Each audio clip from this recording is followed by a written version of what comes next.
Progress.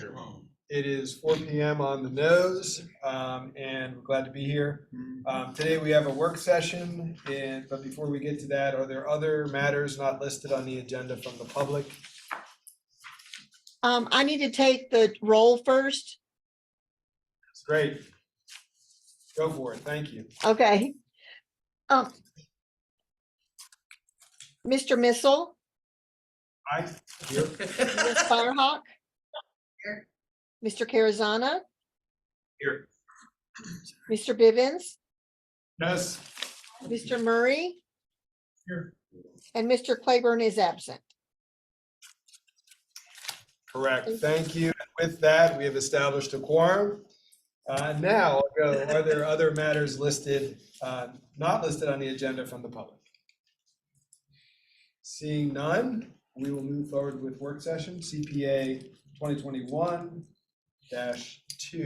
AC 44 Land Use Transportation, and I apologize in advance for the entire evening if I lose my voice. Oh, no. You need a cough drop? Yeah, we I have might, some. I've I got, have some. I've got some. Julian always gives me mine, but I brought my own. I'm Here you good go. so far. What's going on? Staff, Here's one take just it in away. case. Thank you. It's going around. This is monster voice. Well, good afternoon, Commissioners. My name is Tori Kenelopoulos. I'm a Principal Planner in the county's Community Development Department, and I'm joined today by Vlad Gavrilovic, Principal Planner with EPRPC. We'll be sharing today's presentation, and the work session will be focused on Phase 2 of the AC 44 Comprehensive Plan Update.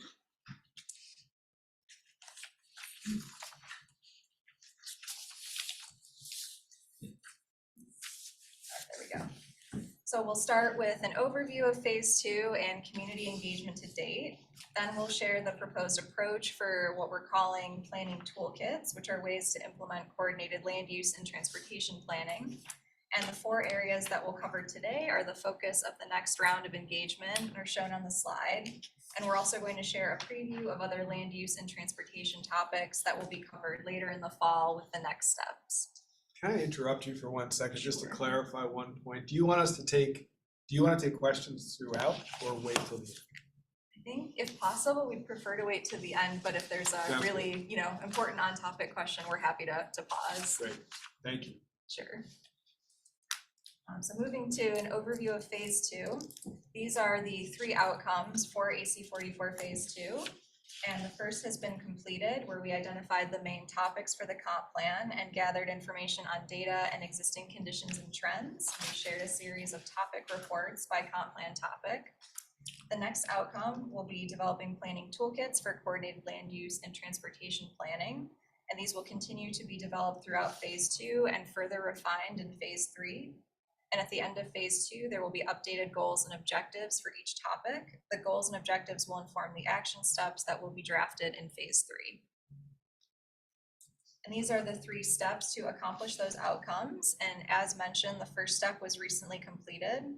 So we're moving into step 2, and we'll be talking about each of these land use and transportation topics today in more detail. And then in step 3, we'll be sharing updated goals and objectives and asking for community input on the other land use and transportation topics, which we'll briefly introduce at the end of the presentation today. So to show those steps in a timeline for each of the 3 steps we'll be going through in this phase. And at each, we have a meeting with our working group prior to beginning broad public engagement. This lets us check in with the group and test out activities and questions, and then make refinements before sharing them more broadly, which we found really useful with the community chat kits that we shared. And we also have work sessions with the Planning Commission and the board after engagement for steps 2 and 3 to ask for guidance and direction on the toolkits and the goals and objectives, and also to share community input that we've heard in a summary form as we check in with the commission and board. So to gather community input on comp plan topic, challenges, opportunities, and priorities, we had an online questionnaire, a series of pop-ups, and community chat kits. Community engagement, input from this engagement will be used to help inform drafting the goals and objectives, along with the framework for an equitable and resilient community and input from Phase 1. We received 532 responses for the questionnaire, and the full results are available on the AC 44 Phase 2 webpage. We held pop-ups in each magisterial district where we handed out flyers and had conversations about what community members wanted to see in the future. We also had community chat kits available on the website, and those had a series of questions focused on transportation, housing, economic development, parks and recreation, natural resource protection, and climate change.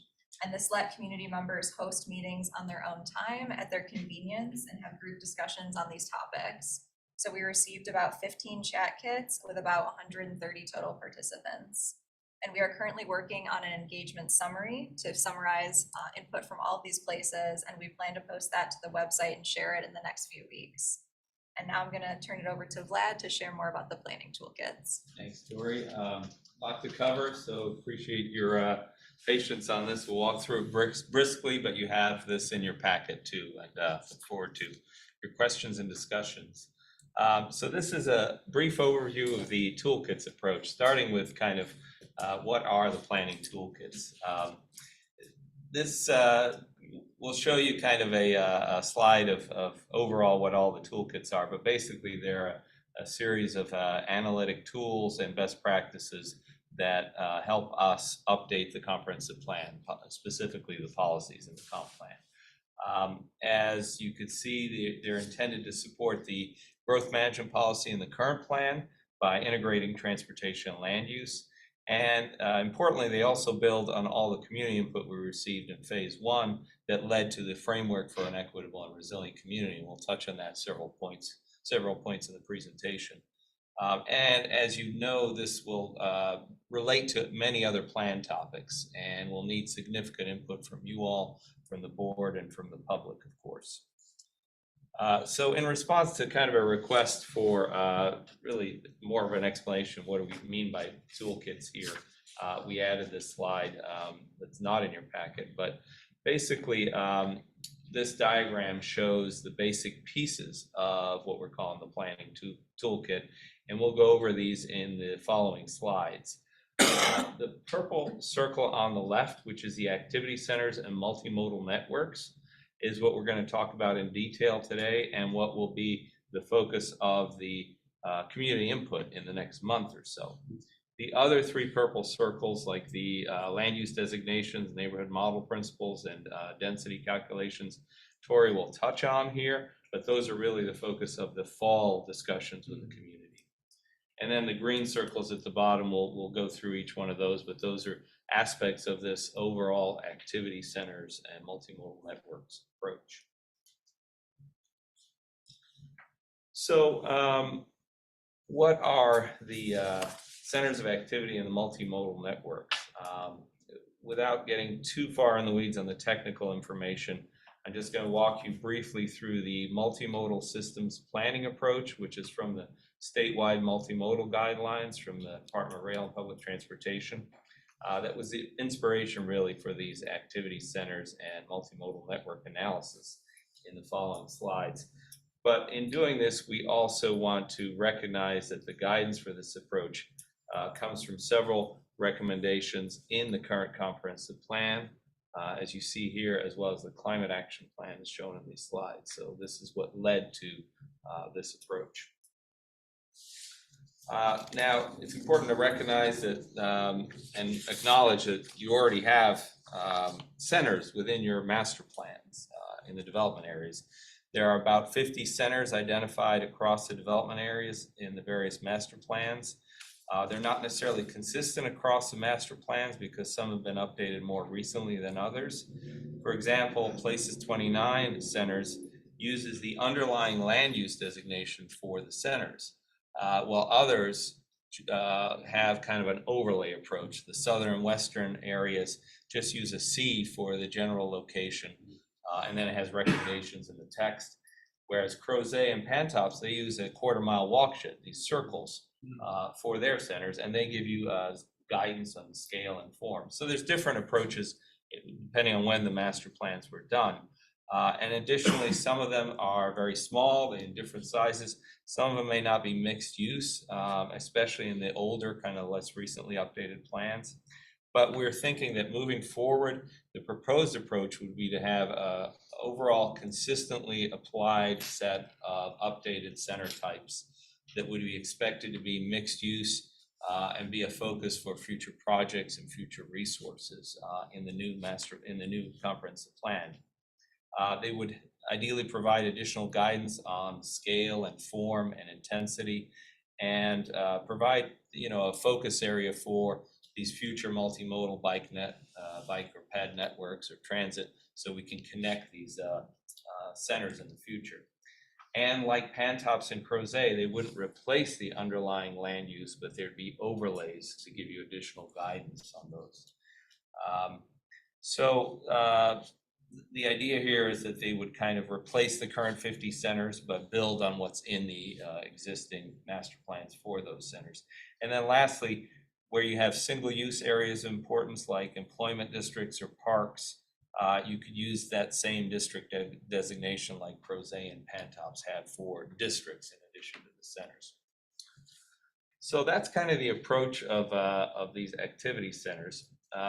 Just want to acknowledge that, and I won't read all this, but we've been very intentional in going back to the input we got in phase 1 that built that framework for an equitable and resilient community. So at each step in the toolkit, we want to show how this relates to that framework.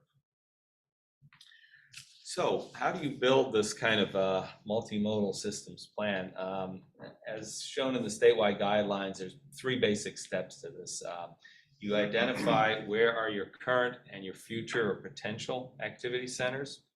You develop guidelines or a typology of these that show what should be the scale and intensity and character for each type of center. And then you connect them with your multimodal networks for transportation, which includes automobile, bus, bike, and ped, of course. And as we mentioned, locating these and coming up with this typology will need a significant input from you all, from the board and from the public to kind of affirm the overall pattern and scale and locations of these. So this map shows that kind of first step in that multimodal systems approach. This is looking at something called activity density. And activity density is basically the sum of jobs and people. And this is kind of a heat map showing where the jobs and people are located currently in the county.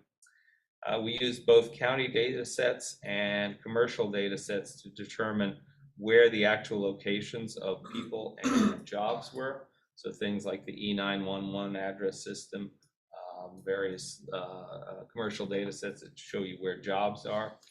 And that's for current. And then for future population employees, we use the land use build-out analysis that was done for the county, and it has projections of the potential future build-out in the next 25 years. And we added that to the existing ones. So these show kind of the activity density in the county in a color-coded system. They use the transect approach, which is in the statewide guidelines. That's why they're called T-zones, from T1, which has 1 or fewer jobs or people per acre, all the way up to T6, which has 100 or more jobs or people per acre. And one thing that's significant about this, and this is a page from the statewide guidelines, these were calibrated to Virginia place types. Back when they did this, they did several hundred place types across the state to come up with a system of place types from P1 to P6. They use the transect zones and transect density to build these place types with a slightly more dense core and a slightly less dense edge. And they go anywhere from these very small rural hamlets to urban centers like Ballston or Tysons Corner. Of course, most of Albemarle County is in the lower end of the spectrum. You're not like Ballston. But it's a good way of talking about kind of on a unified basis what places are now or might want to be in the future. And then this is another diagram for the multimodal guidelines that shows a real key principle here about how you connect these activity centers with the multimodal network. And it shows here 2 basic types of corridors, shown in the red and the blue lines. The blue lines are what's called through corridors, which are higher speed roads that are mobility focused, that get you from one activity center to another. So these are things like Route 29 or Route 250, where you need to get from one to the other. It can still be multimodal. The red lines are called placemaking corridors. These are the slow 25 miles per hour or less streets that emphasize walking and biking and build this kind of walkable sense of place within an activity center. And one of these blue lines, the through corridor, can actually go through the middle of one of these placemaking areas, but it has to slow down if you're going through this pedestrian bikeable precinct. And then most importantly, both of these are multimodal. It's just that on the through corridor, multimodal aspect might be an off-road path, so it's safer. Whereas when you're in a placemaking area, it could be a sidewalk and an on-road bike trail, things like that. So that's a basic kind of principle for building these networks. Now, when we look at, as you saw on the map, there were activity areas even in the rural area. You would not expect these activity areas in the rural area to be like the ones in the development centers. Obviously, they'd have a very different character and scale. But the kind of point is that each one, whether you're in a very rural area or a more suburban or urban neighborhood, you need a gathering place, a place to meet daily needs. That's what these are kind of implying.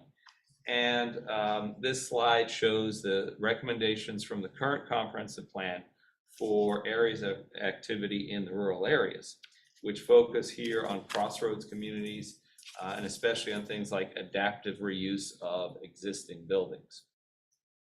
So when you get to areas of activity in the rural area, the current plan talks about 7 crossroads communities.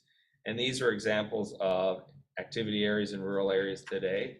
But it should be noted, as you could see in the map before, and as we'll show in a minute, that there are other places in the rural area that have existing businesses or community centers. So it's not necessarily limited to the currently designated 7 crossroads communities as to where you have centers of activity. And again, note a connection to the framework from phase 1 for equitable and resilient community.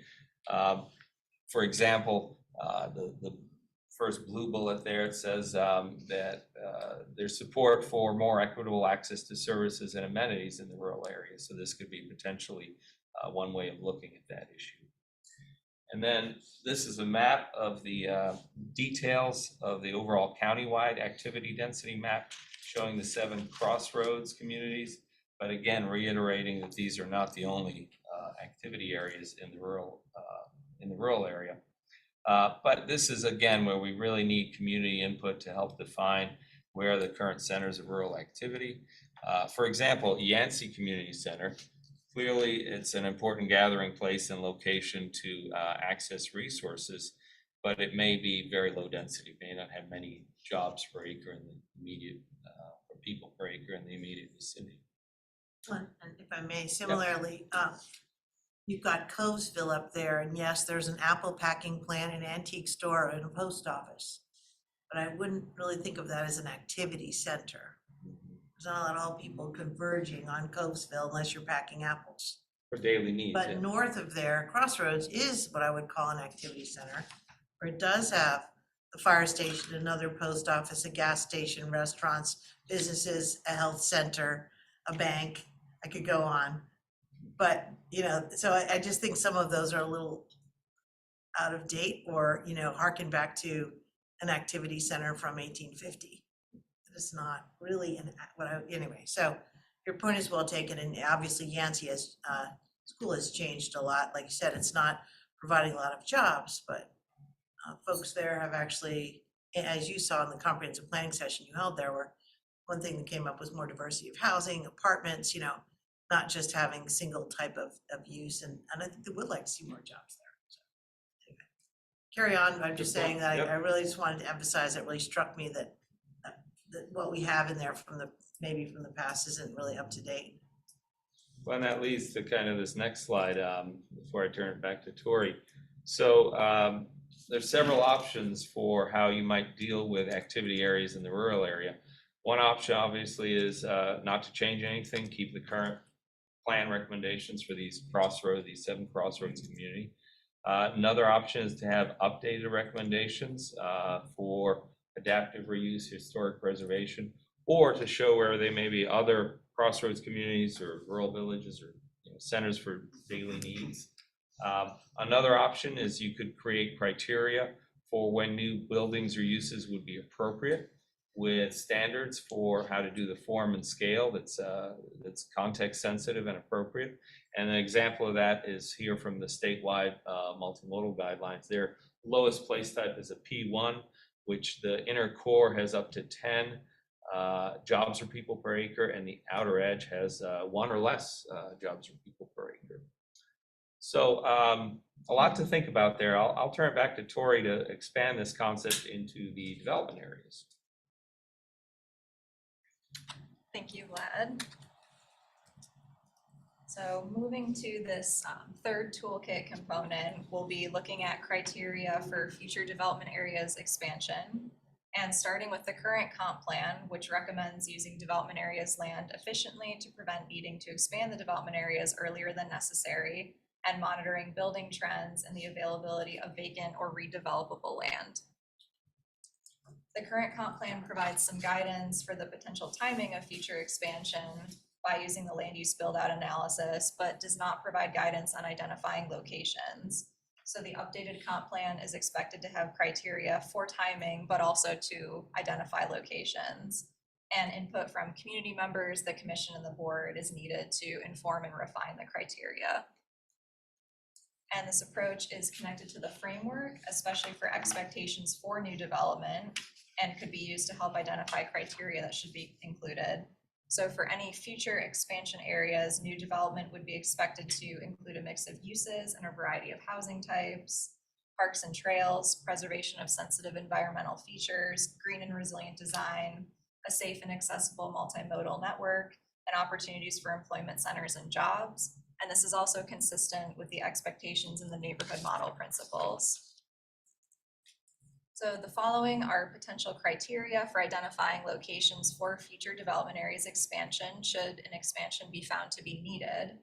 And community input and continued coordination with external and partner agencies will be used to further detail and refine these and ask what may be missing from this initial list as a starting point.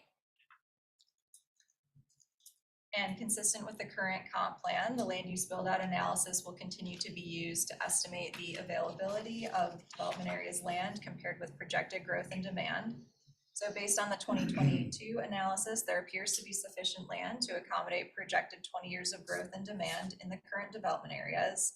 However, full build out is dependent on development at the higher ends of density and intensity ranges, and constraining factors will limit build out. Additionally, while there appears to be sufficient office flex and light industrial land from just a pure land use designation standpoint, when doing a more detailed tier analysis on site readiness and infrastructure availability, there are very limited options ready to meet economic development strategic plan goals. And other areas that we could consider are the cost of housing and then vacancy and rental rates for non-residential uses. So moving to the fourth and final toolkit component that we'll be covering today and in the spring and summer engagement is the approach for rural interstate interchanges. So for interstate interchanges in the development areas, the applicable master plan is used for guidance. But for interstate interchanges in the rural area, there are specific recommendations in the comp plan, which focus on land uses that support agriculture and forestry, and then avoiding tourist destinations. And the current comp plan identifies Shadwell as the most feasible location for additional development out of the 4 rural interstate interchanges. So the reason that this is being reviewed with the comp plan update is that there are some types of businesses that require access to an interstate and that may not be suitable for the walkable and compact development that's expected in the development areas. Additionally, 2 of the 4 rural interstate interchanges have existing non-residential development. So community, commission, and board input is needed on whether the current comp plan recommendations should be continued or if they should be updated to recommend additional non-residential uses at some interstate interchanges. And this approach is connected to the framework, especially for the placement of new development and for supporting economic development strategic plan goals. Rural interstate interchanges have the potential to support local food systems and food distribution and processing and provide job opportunities consistent with other county target industries. And while they may not fit the expected development patterns in the framework and the neighborhood model principles, they can also avoid disrupting those development patterns in other places. So again, connecting back to the activity intensity analysis, these are the 4 rural interstate interchanges identified in the current comp plan. And of course, Shadwell and Yancey Mills have the highest level of activity or jobs and people per acre, and they both have existing non-residential development and properties that are zoned commercial and industrial. So moving to the next steps, we will be holding a series of in-person events in May and June to talk about multimodal centers and networks, areas of activity in the rural area, criteria for development areas expansion, and rural interstate interchanges. We expect these events to have both an open house and roundtable component to give community members time to read through posters, fill out worksheets, talk to the AC44 team, and then engage in group discussions on what they're most interested in. There will also be online engagement opportunities. And over the summer, staff will be drafting updated goals and objectives. And we wanted to note that the AC44 team will continue to meet with staff across the organization and our partner agencies to share community input that we've been hearing and to collaboratively draft plan recommendations. So it will be quite a few people engaged in working on this over the summer. And then in the fall, there will be in-person and online engagement opportunities to give input on draft goals and objectives, and for input on the other areas of the planning toolkits, which I'll walk through briefly. And then we'll share those for more input in the fall. So to start with the land use designation approach, there are currently 24 land use designations across the master plans, and many of these have similar recommended uses, building heights, and building footprints. And so when we say land use designations, that's like neighborhood density, residential, community mixed use, things like that. So the current comp plan actually has a recommendation to create consistent land use designations that are the same across the master plans. So the proposed approach is to consolidate the 24 current designations into updated land use designations. For example, the variety of mixed use designations would be consolidated. And the updated designations would then be applied to an overall future land use plan across the development areas in a matching approach in phase 3. So as an example, all properties that are currently designated urban density residential would still be urban density. And then the designation recommendations would be consistent for density and building form and scale across the development areas. Many of the updates are expected to be for those mixed use land use designations, as there are a significant number of them and many have really minor differences between them. And then more detailed changes to properties, such as changing a property designated neighborhood density residential to office flex light industrial, would be done with future master plan updates, as these types of changes would need a more detailed analysis and review that's better done at the master plan level. So another area that we'll be asking for input on is the neighborhood model principles, building on the input that we've heard to date and that we'll continue to hear in the spring and summer. So we will continue to use the neighborhood model principles, but we'll be streamlining and updating them into several categories instead of 12 separate principles. So the guidance on building communities that are walkable, mixed use, have a variety of housing types, multimodal transportation, and parks and trails is essential for supporting the growth management policy and the expectations for the development areas. But having several categories instead of 12 separate principles and then having updated guidance based on input will make the review of rezonings and special use permits more efficient. And then the final area we'll be asking for input on in the fall is how density is calculated for future land use based on the comp plan recommendations. So this recommendation is primarily used for reviewing rezoning applications to calculate the recommended density. And the current comp plan recommends using net density for land use designations by netting out areas in steep slopes, floodplain, and stream buffers. However, the zoning ordinance uses gross density, which uses the full acreage of the site to calculate density. So the proposed approach would be for staff to evaluate the current comp plan recommendations and then share an updated approach in the fall and ask for input. And so that was the full presentation, and we have a couple of questions for the commission to consider. Those are, does the commission have any feedback on this proposed approach for the toolkits? And are there additional topics or areas that we should also be considering for coordinated land use and transportation planning? And we're happy to take any questions as well. Thank you. Great, thank you, Tori, thank you, Vlad. So I would offer sort of a two-phased approach. One is we have exactly an hour, if we need all that time. And within that time frame, I would suggest we start with just general questions about the content that was just shared. And then, if that's okay, and then we'll keep a close eye on time, and then we'll shift to your specific questions. Is that okay? So, anybody have any general questions about the information just shared? Can I ask a question that I think you just told me, but I'm just being dense? Where you don't want us to jump in and start writing criteria for expanding the growth area, whether interchanges should be developed, where centers should be located, right? You just, Yeah, to clarify, this is sharing, basically, here's all the things we're gonna cover, do you Okay. feel like we've missed anything? Does this approach make sense?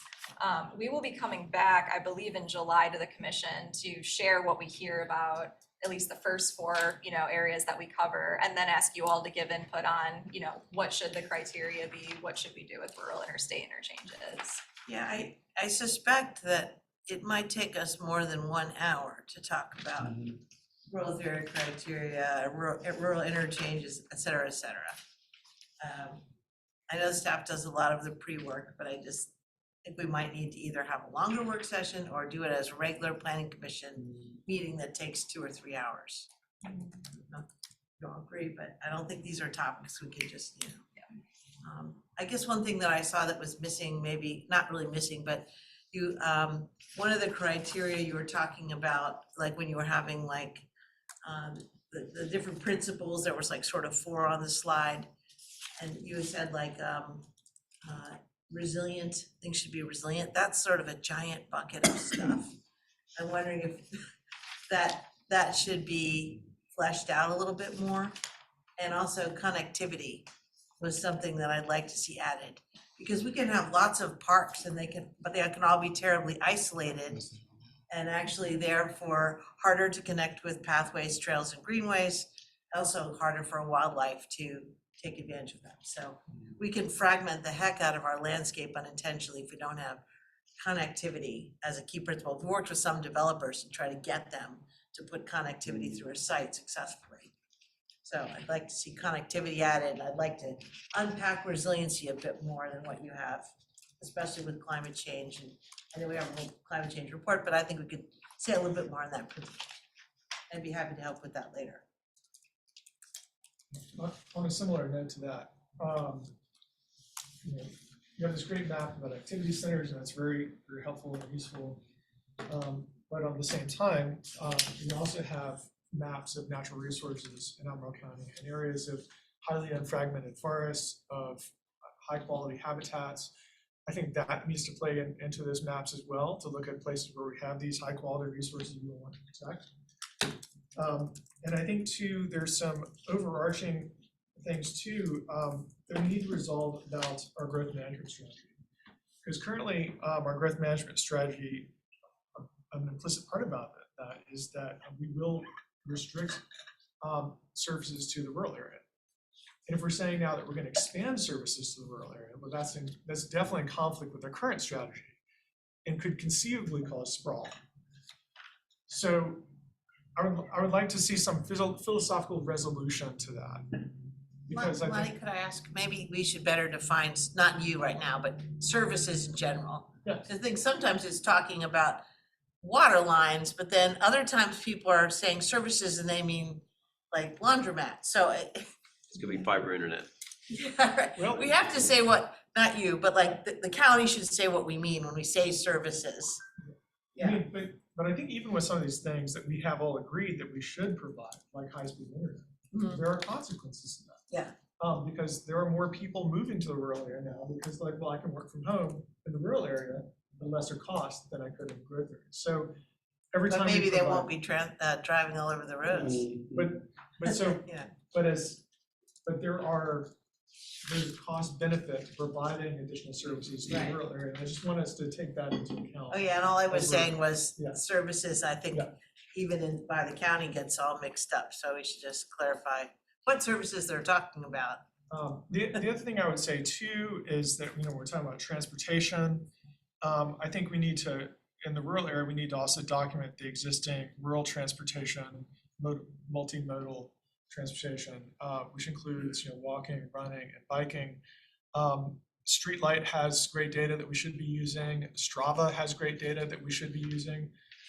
In the past, we haven't done a great job of, obvious roads like Decca and Ridge Road are not on our maps as places that are highly used by cyclists, walkers, and runners.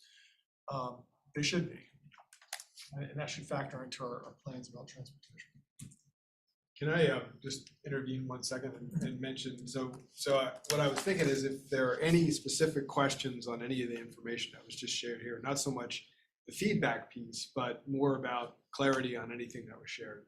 It sounds like we jumped right to the feedback, which is fine, as long as we Let's have talk. clarity questions. You have clarity questions. So let's do the clarity questions first, and then we'll come back to feedback. That's okay. Sir? Yeah, so if you could go to, hold on, page 9, thank you. So I was trying to figure out sort of what does, when you have coordinated land use and transportation planning. So I guess I'm trying to get a bit narrower or to understand the sources of funds, particularly on the transportation planning. Because are those going to be, that's really what I'm trying to figure out. So one is a private sector piece, because I can buy land and develop it depending on how everything. But the other piece is a public piece. And are we talking about looking at opportunities where the public policy will influence the development of the land so that there would be perhaps a transportation overlay, something like that? I'm trying to understand what that means, since those are really two different ownerships or two different ways in which things are influenced. I can, that's why when I was reading that, so what does that mean? And also the whole idea of what would and what might we anticipate, or what might I anticipate, that applying a framework for equitable and, as Karen said, resilient community to land use and transportation. That's one of those things that I feel like would be a master's thesis, as opposed to the lowly planning commissioner dude who I'm talking, I can do the legal stuff about that, and I can do the economic stuff about that, but I don't know what that piece would look like in a planning document. Okay, I could tell you, and then again, once we did it, what would be, I'm always the incentive guy. How would the county incentivize this kind of outcome? So that part of it is, it's not just sort of the macro piece, but how do we sort of drill down once we establish these goals, or these sort of thinking throughs, or to something that's actually workable. There is this whole piece, and so there's also this piece about how far do I think this process can go. I actually believe there are natural governors on this process. Unless it's a significant change in the Whitehall supervisor, the one place in those 7 things that it makes more sense is over there by the Harris Teeter, I guess it's Peterson's Mill Road, not Ivy Road, but Peterson's Mill Road.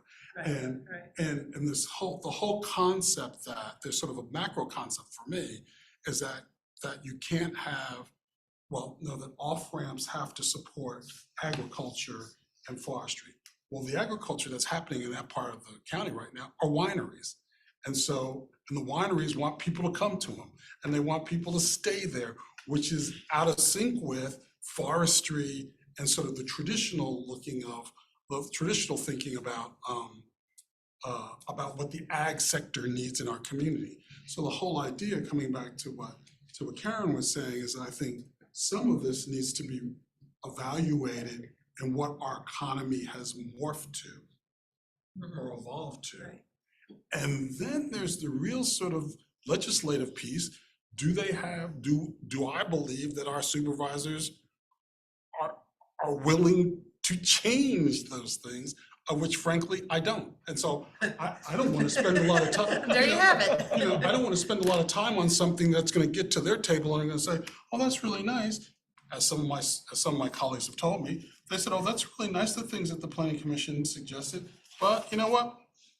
We're going to do something completely different. I will be like, well, you know, it's your gig, but I will be like, then why don't you say that up front? You know, give me the parameters in which you're willing to flex. Because I also don't believe, we can have all these conversations about how the development area is going to increase, but I also don't believe there's any stomach for density in our community right now. And I don't think there's a stomach to increase the development area.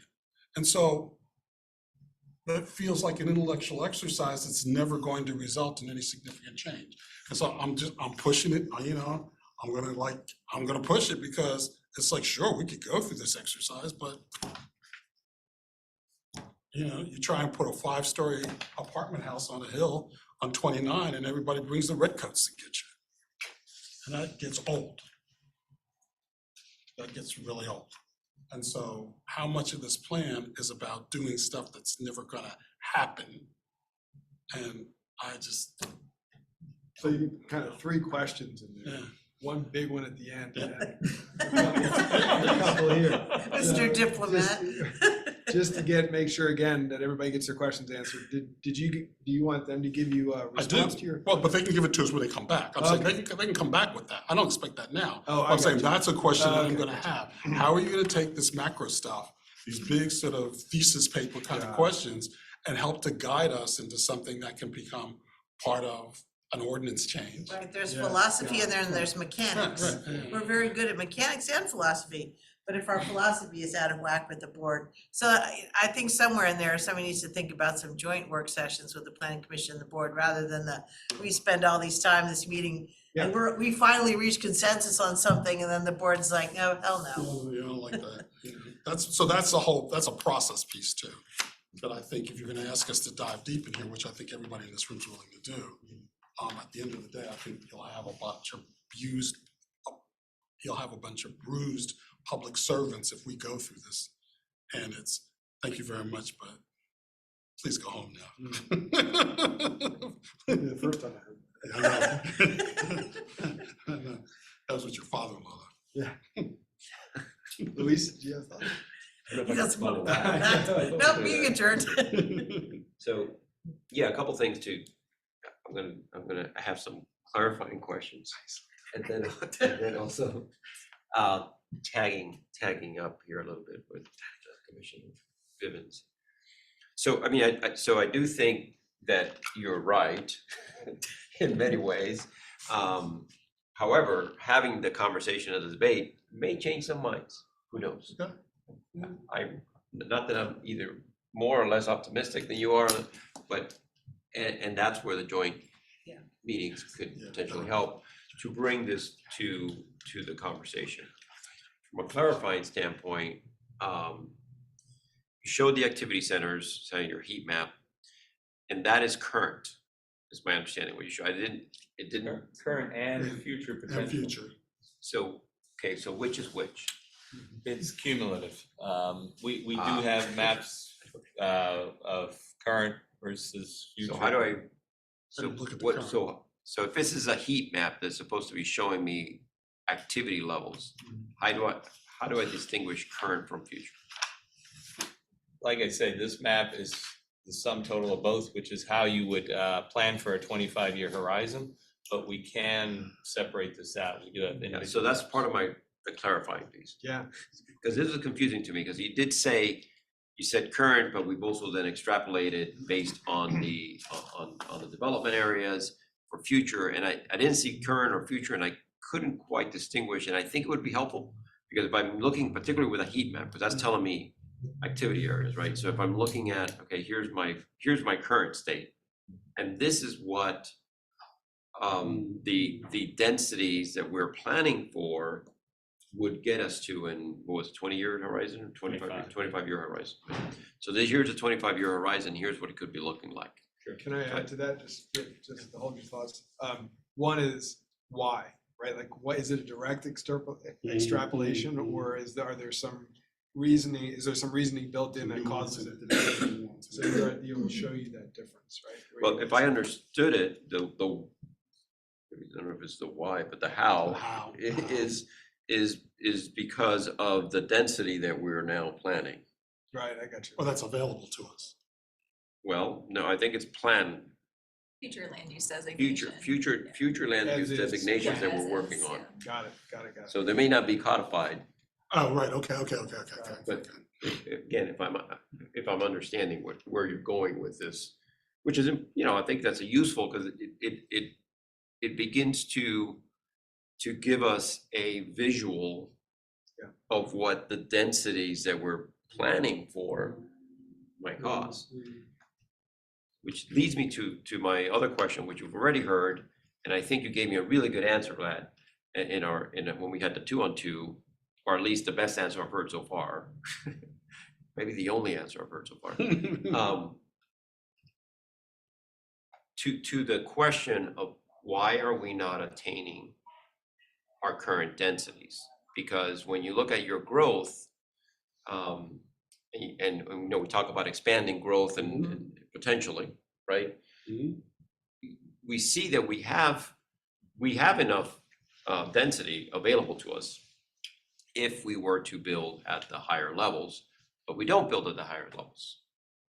Could you repeat what you said to me, if you remember, on why you think our developers are not taking advantage of the higher densities, or why are we not developing to the higher densities? Boy, that's a memory question, but I think if you were to ask me that again, one of the key reasons I think developers do is if you can build, if there's enough land and entitlement available to build at lower densities, you'll do that because it can be more expensive to build at the higher densities, particularly with structured parking and things like that. Another reason are just market forces of the value of land, which is when land gets more rare, the value goes up, and that land value makes it more profitable to develop at these higher densities. I honestly don't remember if I'm hitting on the one reason that you thought was the key, but those are some of the factors there. And then, quite often developers want an easy button, and if they know something will get approved, they will build to that density. If it takes another year or 16 months or something like that to go through the process to get a higher density approved, that means money to them on their balance sheet. So they might build at a lower density and find out that it's actually more economical to do that. I think you mentioned all those, and I agree. And I think you also mentioned just market forces of and population, what is available in terms of why would you build a 10-story apartment building when what's driving the market is probably more 4 or 5, and you're not going to get to that 10, which then has to do with parking and everything else. But there's not enough density and population and businesses to drive you to that. So I think it was a combination. Sure, especially if the land values are not there, Right. to build at that high density. Right. So then what's going to get us to those higher, to that higher end of our densities if these are not changing, if these parameters are not changing? So I raised a similar question in our conversations, and one of the things I pointed to was Charlottesville. Charlottesville, in many ways, has achieved this level of density where things are becoming walkable, where you have commercial and residential mixed together. You have underground parking, a lot of these things that would be great for us to have. And when I've asked developers in Admiral County, when they've said, so why don't you put a parking garage in here? They said, well, the density is not there to support it. Years ago, Charlottesville would bemoan, oh, we're landlocked. This is terrible. The worst thing of this is why we had to do annexation. Why we had to take county land was because we're landlocked, and it's going to be the end of Charlottesville. Actually, far from being the end of Charlottesville. It actually improved Charlottesville. It was probably one of the best things that ever happened to Charlottesville. And so the danger of prematurely expanding the growth area is it will never achieve that form of urban walkability that we're striving for. As long as, that's, so I mean, one of the things I've suggested when we get to that piece about developing this criteria for, when to expand the growth areas, and a big key to that is, have we achieved that form yet? Have we achieved the form of walkability and mixed use that's called for in a comprehensive plan? If we haven't, if Albemarle Square is still a big parking lot, if Fashion Square Mall is still a big empty parking lot, maybe we shouldn't be expanding the growth area. Have you read the small area, the Rio Road Small Area Plan? Is that what it's called, the Rio? Route 29, yeah. Rio 29 Small Area Plan? Have you seen that? And it's okay to say no, because you. I mean, it's been a while. Oh, I would suggest you look at it, because what you're talking about is exactly that. And I'm going to extend that a little bit more. I think fundamentally, Albemarle County sees itself as a suburban community. And so there's a mindset here Right. that we can talk about all these plans, but until we change the mindset of seeing ourselves as a suburban lifestyle community, I don't believe that there's going to be a stomach for that. I did a little looking at the sea just recently about who was able to sort of get what I would, and this obviously is a personal opinion, what I thought would be sort of projects that went against the grain. They were all outside developers. I also think that there is a self-limiting, a self-governing that takes place with the developers who live here, who have to see, their kids are in the same school, they gotta see each other in civic places. There's only so much that they're gonna do to get ostracized. So I think there's a community, my sense is over the 4.5 years I've been on here and talking to some developers outside of here, there's a community ethos that says, this is who we think we are, and this is all we want to be. And until that changes, and I don't, I've had some conversations with a couple of supervisors that they have to be much more open to asking staff to say, to create narratives in the various places that we can create narrative. This is a place that in order to have this lifestyle you want, we've got to have density. And all I've been having is conversations. I haven't had a tacit agreement, but I should just say fundamentally we're a suburban community, and we grew up that way. And I don't know how we get to this. I don't know how we realize that in a built environment. I see how we can realize it in a piece of paper, but I don't see how we can realize that in a built development. So I think your analogy of Charlottesville is brilliant. I think you're absolutely right in that assessment. I would love to get, if anybody actually would do a study of that, but I do think that if they would have annexed, if it was like, okay, let's just sprawl some more, they would not have achieved some of the density that they've done and the walkability and some of these other things that they have now. And I do think I hadn't heard that before, and I do think that it's actually spot on. And we're actually potentially doing the same thing if we continue to sprawl. We continue to sprawl in that suburban mindset instead of trying to think about more of an urban mindset in the areas that we can densify, that we even have the density already there, even if we add to it. But we have plenty of areas that can be much higher in density than they are today, and will provide for the walkability and for the additional services, including buses that barely have. I mean, I think the big thing when I talk to people about density, is I say, well, the big thing is we see density as a density of units or density of people or density of businesses. But, if we saw density more as not just a density of people, but a density of service. You're like, oh yeah, bring on the density of service. I just don't want, right now we associate density with a loss of service. And people say, oh, well, if this development happens next door to me, my schools are going to be overcrowded. My roads are going to be overcrowded. I would lose this, I would lose that. And so until we change that narrative, until we're willing to put the money into the infrastructure to support that development, then I think we can change that, what we're talking about with density, because we've made density a bad word. But that's because the outcomes are exactly what you said, the roads are overcrowded and the schools are overcrowded, and because we never planned the infrastructure to meet the density that we're planning for. I mean, I've long thought for things like, we should have a subsidy for parking garages. We should have a subsidy for some of these things that would help make us achieve the form in our growth area that would be more walkable and more. I have just a couple kind of tactical questions. Dig if I into could. it, dig into it. One, and I'll just keep it down to two. No. Yes, no. just doing just two. The first is on page 15, when you talk about using the Virginia Department of Rail and Public Transit's multimodal system design guidelines to help inform center types. And I wrote, how does this apply here and not just in Nova? And then you mentioned, no, it's Ballston, and you actually picked out those ones that are at the top of that kind of continuum. So I guess my question is that approach putting transit first? Did you look at other approaches, and why did you choose this Certainly a good question.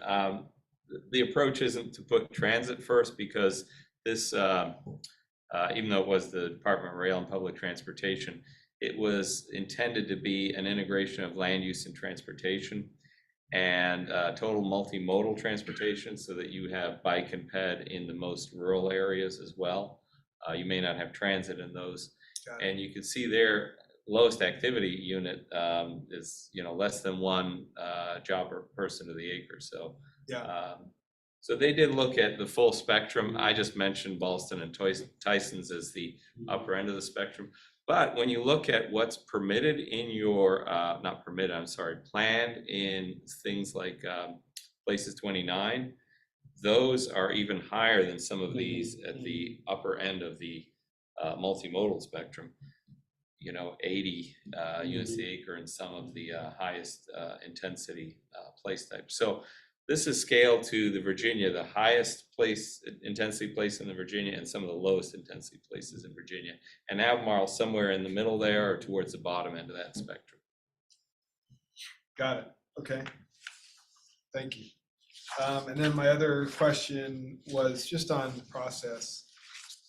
It was initially I was wondering how you were incorporating public or community input and when, and I think you addressed that well on the slide on page 6.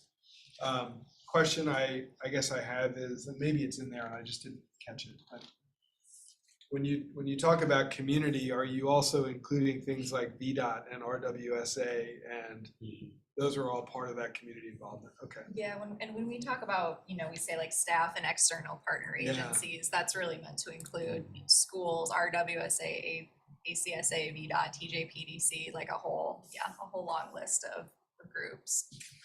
And is there any rationale to when you plug them in addition to when you're plugging in the community of others?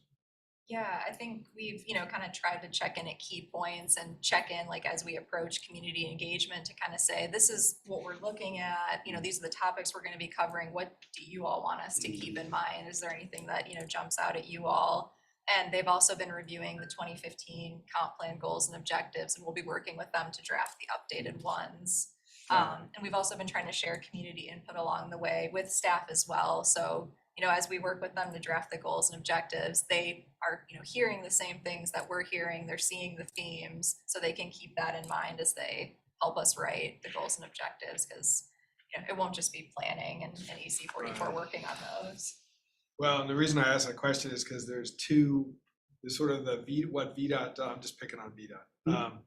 Everybody does, so maybe I should pick on something else. No, because this is you. If you don't do it, I will. I mean, I'm not going to pick on it, but this is the exact. Should we pick two? We did seven. Okay.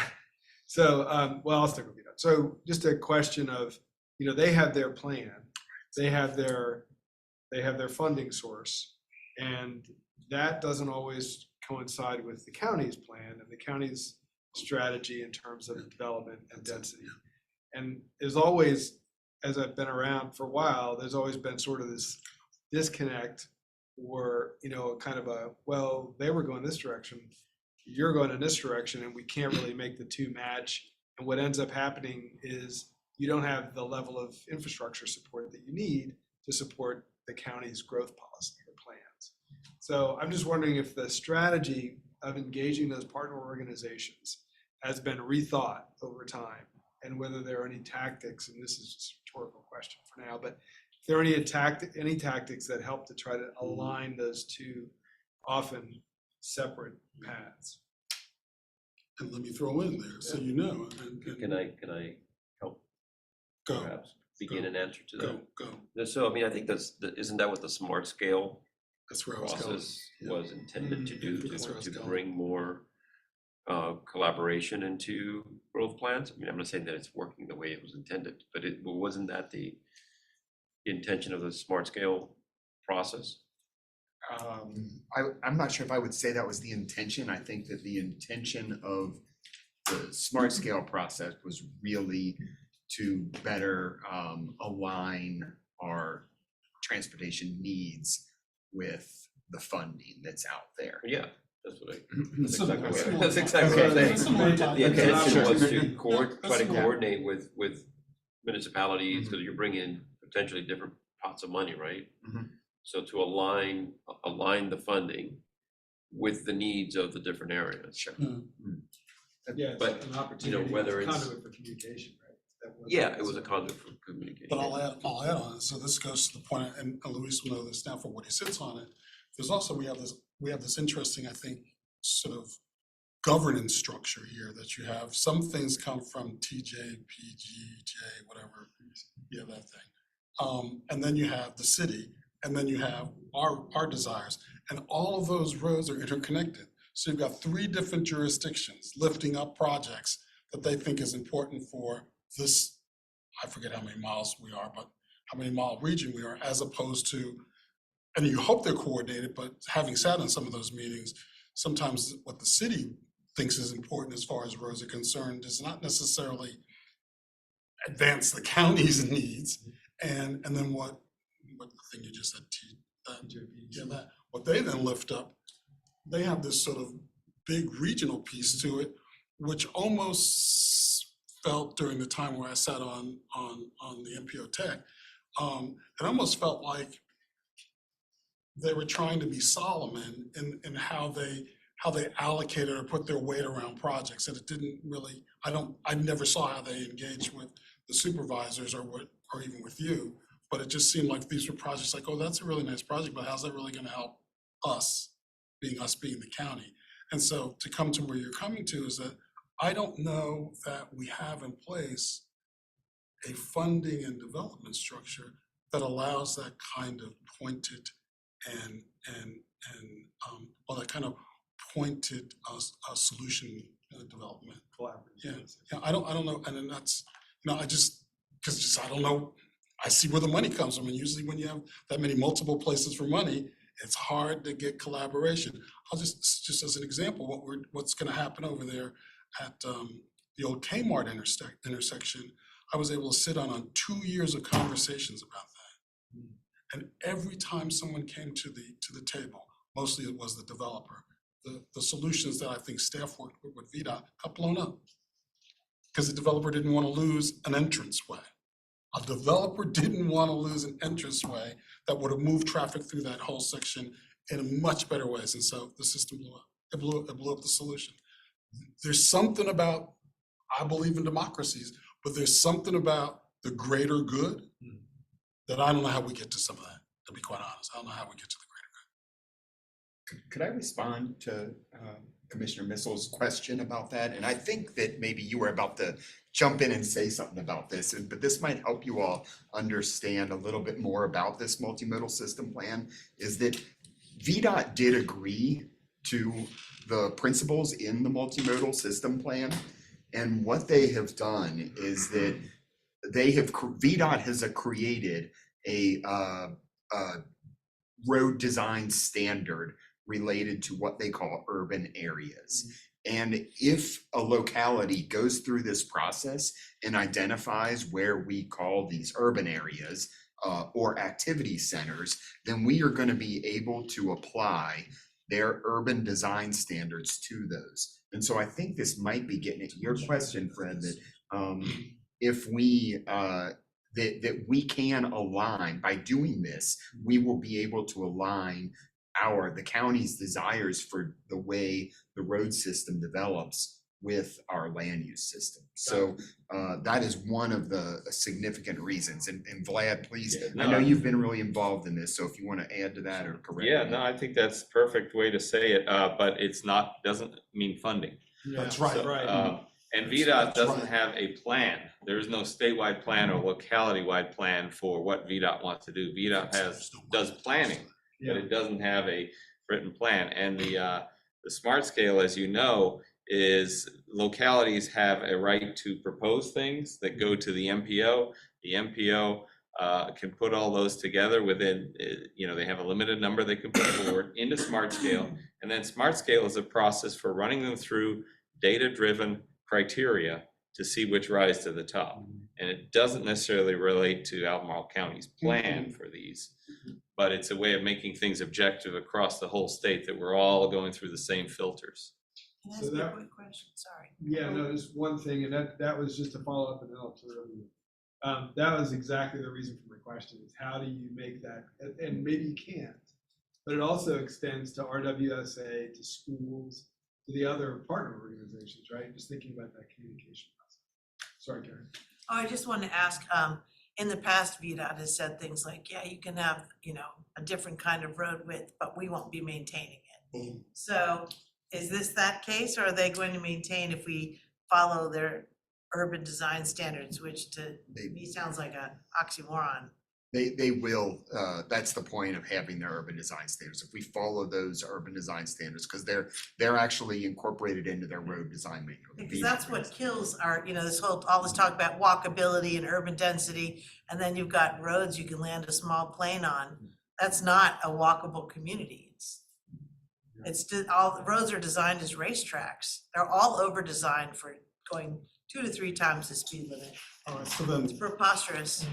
coming. Sometimes Richmond has to convey that to the districts. Well, Remind all these things like, you have the super wide road, but you're not allowed to park cars on it. So you can't even traffic calm with car, you've designed this road so everyone has a double wide lane to go zooming. And it's absurd. Then we have to pave all these driveways and put all these parking lots because you can't park on the street like normal people. And these were adopted in 2013, so what Kevin's talking about is fairly recent. Not many localities have applied it either, so. Okay, well, I'm really excited. That's all I have to say. Well, then, can then, in sort of, when you come back to talk to us on page 16, then, would it not be helpful to understand what some of those, what are the gaps? So what are the gaps, if we could fill the gaps, what would happen, what would that say as far as trying to optimize the developable land, so we don't have to sort of push ourselves out. I think the centers is one attempt to do that, so that it's not like peanut butter, density all over the place. But if you can kind of prioritize where you want the more walkable, higher intensity growth to go, then you can build that network to connect those at least, and have, like Hollymead Town Center, like Meeting Street, I was just looking at that. That could be one of these placemaking corridors where you slow traffic. That's the one behind the Target Okay. up the hill, where you slow traffic down, you get it to be walkable, bikeable, and real placemaking corridor. And give them an opportunity to come down to the shopping center without having going to the end. Yep. Because that's just human nature. If you want me to walk here, to come over here, I'm gonna drive.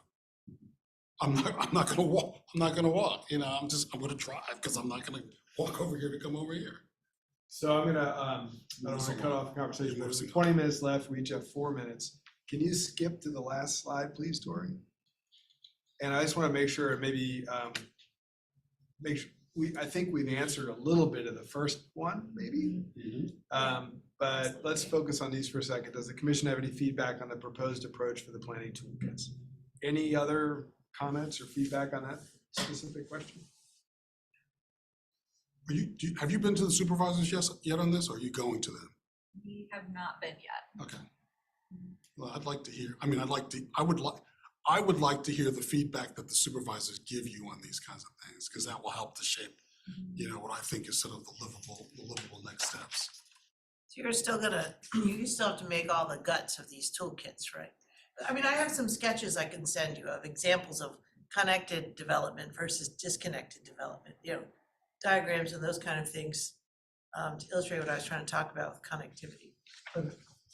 Yeah, but and as I said before, I think we also need not just connected development, but also connected natural resources. Yeah, well, we would hope that the county would use the biodiversity action plan maps that we all work so hard on. They're not in any system right now. I don't believe it's in the process when the county, a developer proposes something, that in the county's GIS, they pull those up and say, oh, do you have a major habitat core going through your property? That process wasn't created. Similarly, the acquisition of conservation easements process was supposed to include the habitat cores and corridors as part of the criteria for acquiring them, but the county disbanded that committee and they haven't met for 2 years.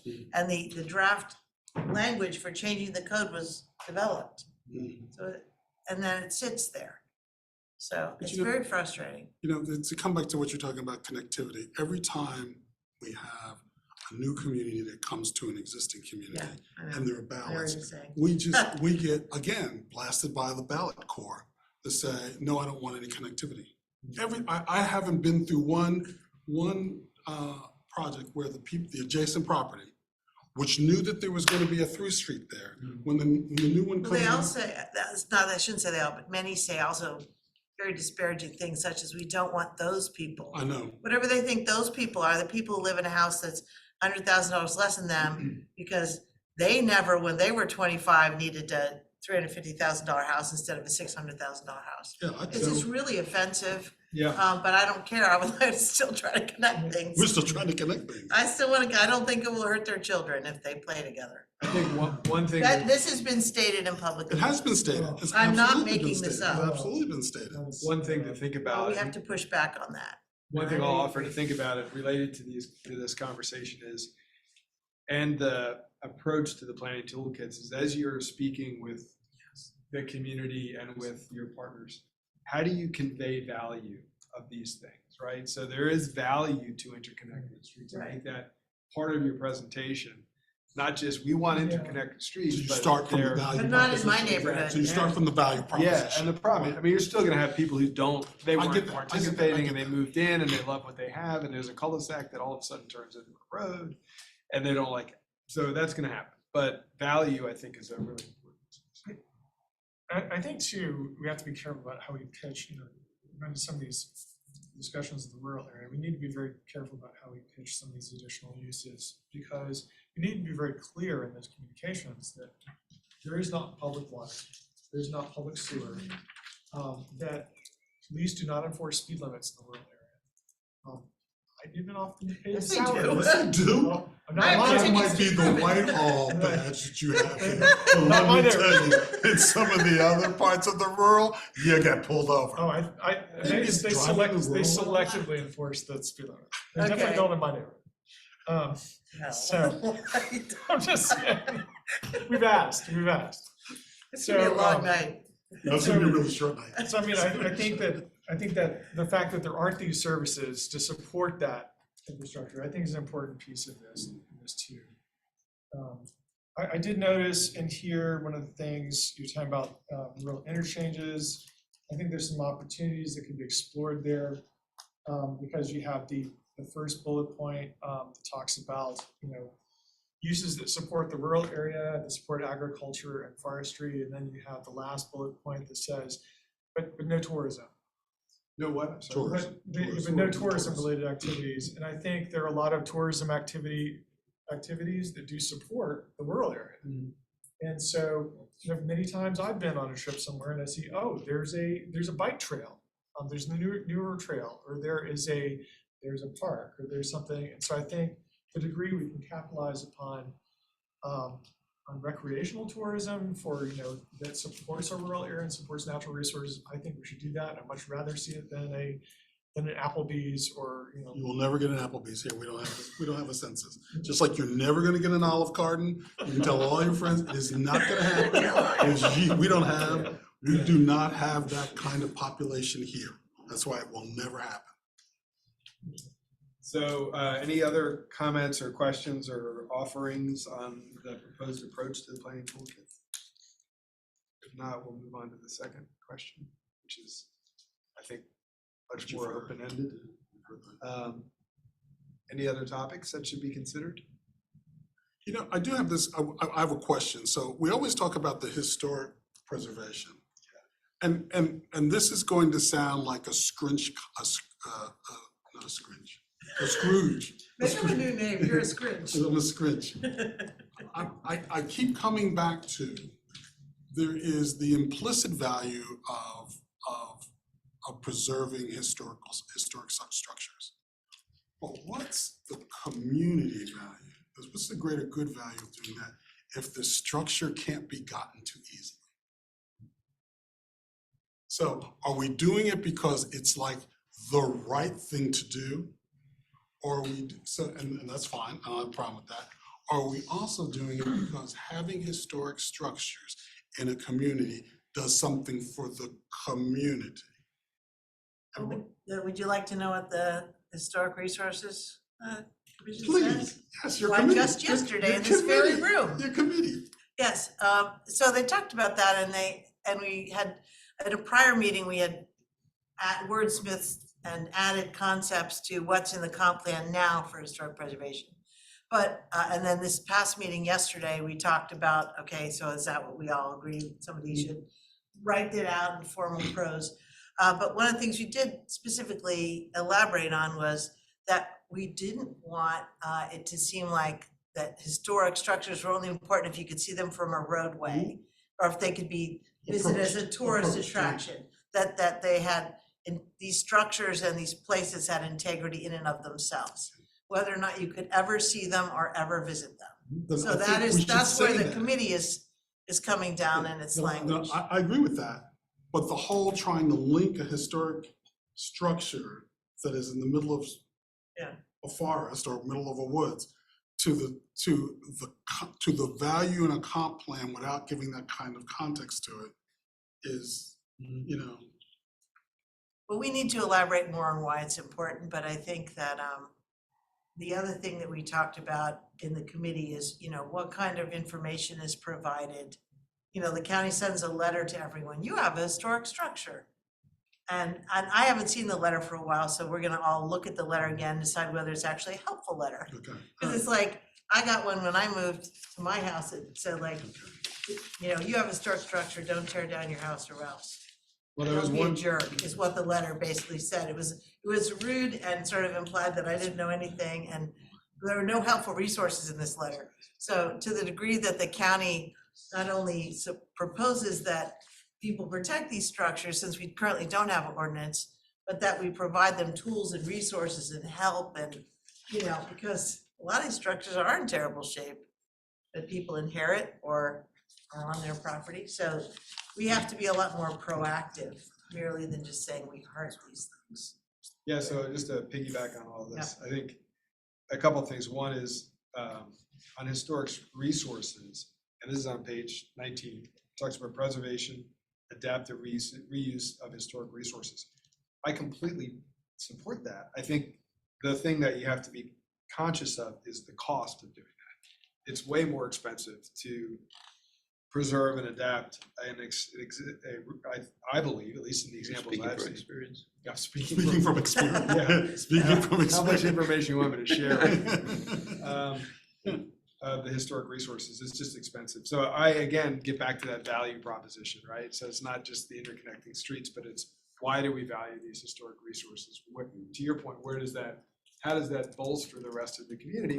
How is it differentiating Albemarle County from other places? And I think there is a way to make that narrative. I think there is a narrative to that. Yeah. And there's a concern too that we, by over promoting that potentially, as one particular board of supervisors said yesterday in the historic meeting, not that it was a historic meeting, you know what I mean, that there's a concern that we say like, well, if you have a historic structure, I just want you to adaptively reuse it, it should be a wedding venue.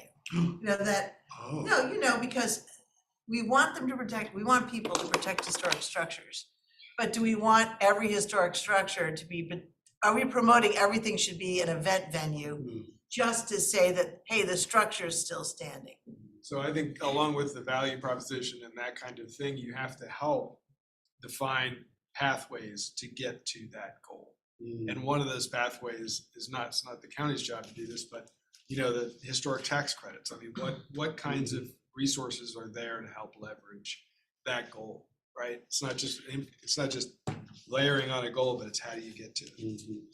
No, I think we also need to expand what we mean by historic resources too. There's, I'd like to see more of the free towns and of the freed slave communities that were in Albemarle County, those historic communities. I think that those also need to be recognized as historic places in the same way that we recognize some of the plantations as historic communities. I've lived next to some of those communities. I think they're valuable places with a lot of history, and they deserve the same access to funding and support that someone's state does. Someone who lived in. It's rapidly being lost, all that's being Yeah, lost. you've told us that. You've shared that. Why does the Gibson girls' house and Lady Astor's house? I'll stop. Just briefly, the county had a fund for historic markers, and the goal was to recognize communities of color and other types of history that hasn't been adequately represented in our county. I believe there was funding for 5 markers, and they've done 3. And so the Historic Resource Committee was also gonna find out, well, can we still do 2 more? Where is that money? Is it still there? Because our committee, as you know, didn't meet for 6 months. We all know that sad story, but we finally met. You're on a roll. 2 times Oh, this you have year, 2? man. Oh, We're on a shut up. roll. Shut up. So one So time, I'm just saying that's on our radar very much so, and but yeah, your points will take it. There's also lots of parts of our history that we don't have on a map, and to your point, Julian, that only certain kinds of history seems to be more important, and it's not. So we're gonna work on that, or we have been working on that. so one thing maybe that loops all of this together or lumps it together under one category that addresses consider the additional topic and is sort of this cultural resource approach to things, right? And making sure that that's kind of integrated and woven throughout. That was good. Thank you. That's why you're the chair today. I had a couple of thoughts, and some of these we've already talked about, so I'm gonna be really quick. So we talked about infrastructure and methods of implementation or recommendations or tactics for implementation, not just that they are needed, right?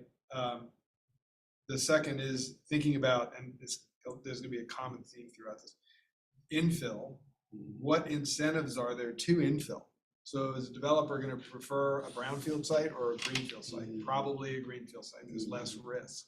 So are there incentives that we can look at? The other thing is that infill piece tied to open space requirements.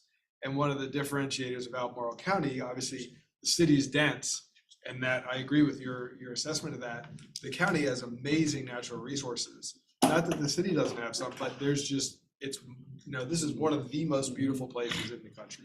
And so how do we preserve that, but also, and how do we leverage the infill argument to, against sort of the value of, not against, but sort of parallel to the value of open space?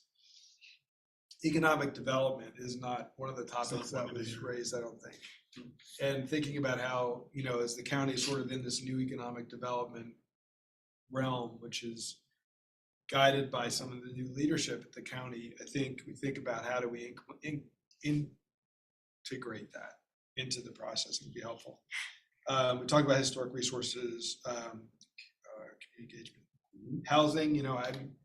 I was talking to Supervisor Price this past week, and I know they're getting some information, maybe you already have, on housing incentives for affordable housing. I think affordable housing needs to be somehow built in. Maybe that's not the right place for it, but it's one of those. Can I come alongside of that? Yeah. Then alongside of what the chair just said today, there's also about how do we enhance the areas which were left when development took place. So for instance, around Knollwood and Hessian Hills, which everybody knows, if you know where Best Buy is, it's that area behind Best Buy. There's plenty of places there that are not on sewer or on water. And so, and aren't really walkable, they have no sidewalks. So how, if you're trying to say, what are we gonna do new? I think there's some value in trying to improve the existing inventory so that people can stay there. So that they don't have to, they're not forced with the decision of, if I'd like to have sidewalks for my kids to walk up and down, I gotta go move over to that place. As opposed to, I really wanna just stay here, but I don't have the kinds of emerged, what do you have here? The emerged sort of services, I don't wanna use the services, I think you're right. The emerged conditions that one would expect to have in that kind of neighborhood, so. I think there's another thing too. I think in the discussion about how should we consider to expand the growth areas? In the past, often when the growth area has been expanded, it's just like, bam, you suddenly have, we're just gonna create development rights out of thin air. And now you property owners in this new area, now you've just received a windfall. And now this property is worth a whole lot more. I think there's an opportunity there. I know we may not agree on this or not, but I think an opportunity for transfer of development rights, that if we commit ahead of time to make, any future major expansions of the growth area done with something like transfer of development rights, that we can avoid that situation where we're just creating a big windfall for certain property owners, and where we can actually get some conservation benefit out of it at the same time. So that's sort of a blending of land trust and also conservation. So the whole idea, is there a comfortable place where you could balance both a land trust, which would then put the property into an entity that could develop it, but would develop it in a conservationally sensitive way. I think it could be a longer conversation about how that works. I'd be glad. I mean, I'm just, because otherwise. So the way the transfer of development works is that you have a sending area and a receiving area. Right, I know what they are, Okay. but we don't have that much, we The don't have, county spent 2 years at least on this and couldn't make it we work. couldn't make it work. Well, And it has to do with supply and demand. Right. So anyway, you might want to look into some of the Well, history of what they I was in those Okay. meetings, and so we can have a All right. conversation offline, but I We'd think, like to have land trust. there's I have some beliefs about why that process failed and what Okay. went wrong in that process that we can talk about. But the other opportunity would be is just flat out, if we do expand the growth area, maybe we should consider downzoning portions of the rural area to compensate for that additional density that we created by expanding the growth area. Oh, so the balance, so basically you're doing what you're saying, just Yeah. shifting it. I mean, and if you don't believe the free market can do it, then we should just do it by zone. Well, I do think the free. Well, market- I'm the fan of just rezone everything how we want it. There's I don't subscribe to the county's current approach and haven't. I think So- there's something to be said for that. Then you make it easy for developers to do the density that you want, because one of the reasons you didn't get into too much was just the pain, and you talked about the time frame, but and the also cost. just, yeah, people have gotten fed up and just left. And I mean developers, I mean people who couldn't get something through this county. Commissioner Carazana? Just so under our last question here on additional topics, it's actually easy because it's the same topic I was talking about earlier, which is the question that I asked you. You can think about how you mitigate that so you can reach so that in your additional, it's actually, I think you heard this theme, right? I mean, how can you mitigate it so you can potentially encourage or to get to the full allowable density, right? So part of the question was, how can, so maybe think about how that's incorporated. Are there ways, are there mitigating factors that we can, or incentives that we can begin to plan or build in to encourage and try to get to that higher end of the density? We made a density infill bonus, like I've mentioned before, for Charlottesville, where you had to put in so much low impact development in order to get the density And the bonus. other one, And we were able to get some in on small lots, because we didn't want just density to just equal so much gray and offsite credits that you had just a extremely ungreen. And that's what dense beginning to think about place. that question is important, because if we figure out exactly why, this is happening, then maybe we can figure out how we incentivize it. and also keep in mind that we're talking about a generation. So not, this is, this A is- different yeah, generation this is from a these at the different table, yeah. generation. So In the future. as you're asking these questions, also ask people to sort of not talk about what their own interest is, but to also be thinking about what might be possible 25 years from now. Because as Kevin has reminded me, sometimes even VDOT says yes, somebody, well, when is it gonna be built? When is road gonna be done?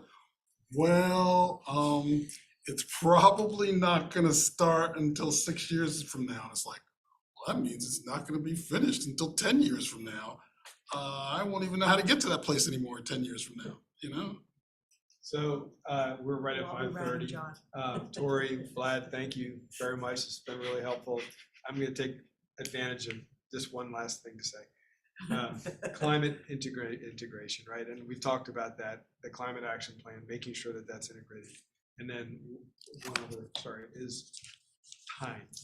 Oh, So. Is what? Time. okay. So when we think about density, when we think about increasing density, bringing that in, what is the, and it was brought up that market influences are an issue. Those if it takes 2 to 3 years to get a rezoning, those market influences change and it's outside of the control of the developer. And the developer cannot plan appropriately their pro forma or business plan to meet the, it's like the crystal ball. So Doesn't happen. with that, I will adjourn us to the next commission meeting, which will be us reconvening in Lane Auditorium at 6 p.m. Thank you. Thank you. So the new Carl Chelsky's approach